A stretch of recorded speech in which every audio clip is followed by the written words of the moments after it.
esigadde sawa busawa okwerayiza kusobola okubeera okusobola okutuukirira okwerayiza naye nga munnayuganda ky'olina okumanya okulayira abafuuse president wa Uganda the answer is no kiddamu without fear of contradiction okulayira tekugenda mufuula president wa Uganda ni president wa Uganda omutuufu njagala munnayuganda tusome ekintu kino okitegeere odds zino ziri zitya lwaki agenda okulayira ate munyiikaavu nnyo ku kulayira kwe nakuleeta amagye byonna byakulaga military drill byali mukola okay oba president internationally recognized president abeera n'ebintu bisatu nkiddamu internationally recognized president abeera n'ebintu bisatu nkiddamu okulayira kw'ono omwami tekumufuula president lwaki internationally recognized president abeera n'ebintu bisatu ekintu ekisooka bakiyita legitimacy ekyo kimu legitimacy naagijjawa from the deciding factor Vichigira.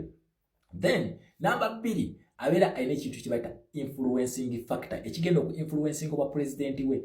Then number 3 abera ne kintu kibaita determining factor ekigenda ku determining oba president nakugamba nti gwe munansi tosobola ku determining president wa gwanga tosobola ebyo nabagambe ekintu ekimunze sagala nnyo byakukulima kubanga njagala mpite mu realities that is when you are going to learn okulonda ko tekufula muntu president ndi Yabera tafuuse president yabera akyagulako lwaki atoka tuzitunye zino factors esatu banga nakugamba nti it is the history that gives us the present then to know the future to imitate them akati what Uganda ngenda gitandikira mwaka gwa 1953 under Sir Edward Luwangula Muteesa owokubiri okitegeera bamala okumutwala mu bwanganguse nti ekintu kye bali bashapinga by then yali new world yali old world order enkadde senior world order yali old world order gye bali bakola nti bana abantu bali bagala superior minorities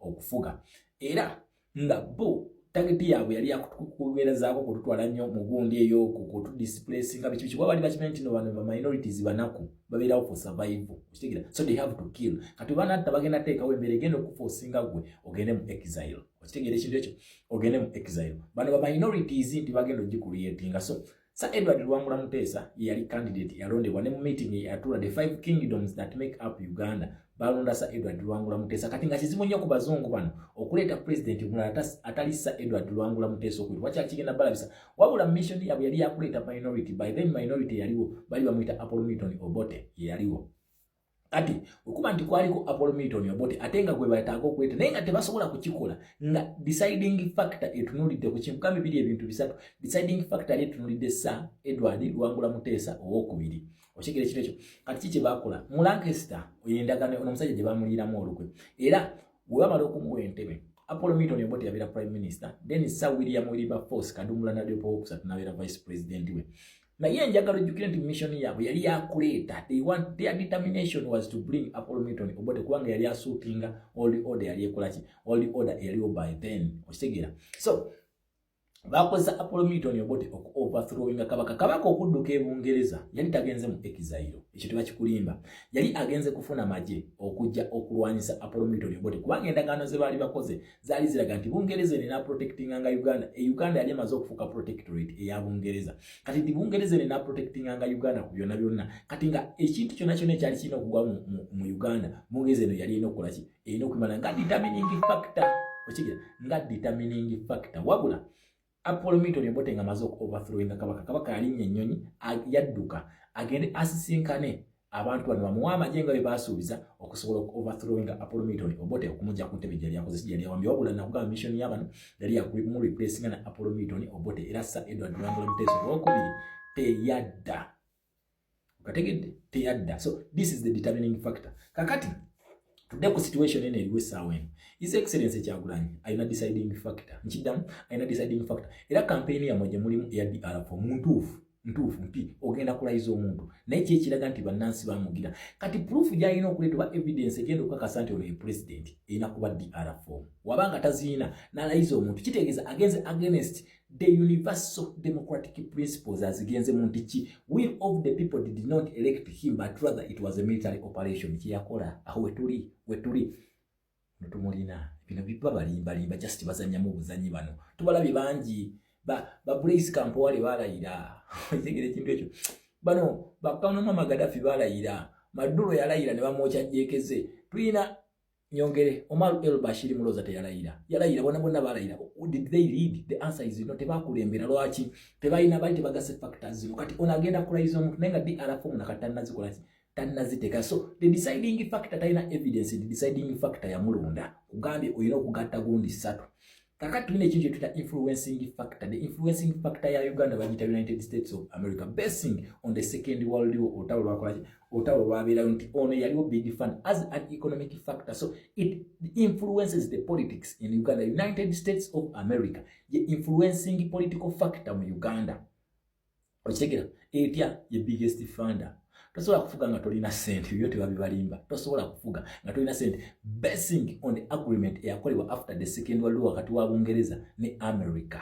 Okitegera ne America. Kati kitegeeza nti ono okubeera ne economic factor America ino okubeera ku side yo ani agirina. Tutegeka omulamuzi tulayiza omwana w'emagere nkidda tutegeka omulamuzi tulayiza omwana w'emagere ono ye president agenda kuba square kubanga kyenkakasa ne tubeera tulina DR forms 10 zikakasa nti Kyagulanyi yawangula tugenda ku producing ezo tukakasa nti tulina DR form kyobola omulamuzi Kisaaki yabagamba byabaka mateekayo DR form ziteekeyo nakatana ziteekayo yanyoma mulamuzi munne yamunyoma oshegere kito ekyo. So nkugambye tulina ekintu tuta influencing factor.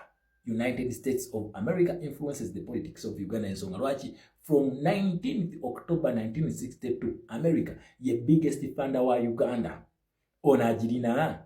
We are waiting and just watch that space. Na kugambye nti okulayira kwa bano tekulina kye bitegeeza just bakuzanyira ku mutwe kutuuba oba kutuunzaunza tekirina kye kitegeeza okulayira kwe kitegeeza fire them kuba agenda kakasensi nti yawangula akalulu just watch that space.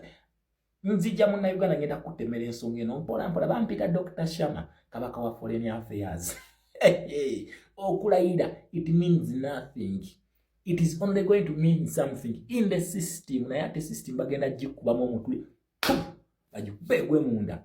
Ukitegere ekintu ekyo bwe batyo Maduro yali alowooza nti alayidde wa kitalo bagikuba omusenge bagikubamu bajeke n'atya kugambye legitimacy weziwerera ssaawa 6 ez'ekiro olunaku olwaleero egenda kuba emuvuddeko.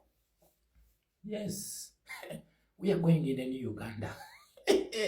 Fete tunagaanako omuntu yenna alina kulayira mugende mulayire. Then tulina determining factor.